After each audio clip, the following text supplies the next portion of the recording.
పల్నాడు జిల్లా సత్తెనపల్లి పోలీస్ స్టేషన్లో ఒక వ్యక్తి సీఐ ఎదుటే ఆత్మహత్య యత్నానికి పాల్పడ్డాడు.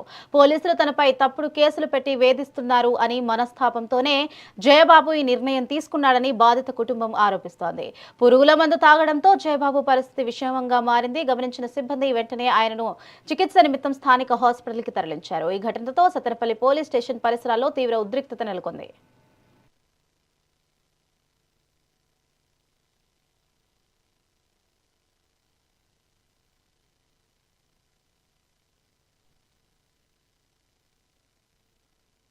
నా స్నేహితుడు పాలేటి జయబాబు ఇద్దరం కలిసి సీఏ గారు ఫోన్ చేశారంటే ఇద్దరం వెళ్ళాము.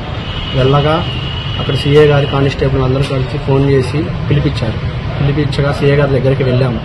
వెళ్ళగా పోకల కాంతమ్మ, నాగరాజు అనే వ్యక్తులు ఇద్దరు కలిసి అన్నయ్య మీద లేనిపోయిన ఆయన సొమ్ము తీసుకొని 15 లక్షల రూపాయలు డబ్బులు తీసుకొని ఆయన ఇబ్బంది పెట్టి ఇవాళకి 3-4 కేసులు పెట్టి బాగా ఇబ్బందికి గురయ్యాడు అన్నయ్య.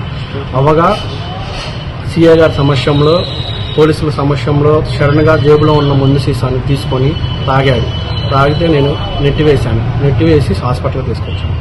ఎందుకు తాగాడు? వాళ్ళిద్దరు లేనిపోయిన కేసులన్నీ ఆయనకు తట్టుకోలేక ఇవన్నీ నా వల్ల కాదు అని చెప్పేసి తాగాడు.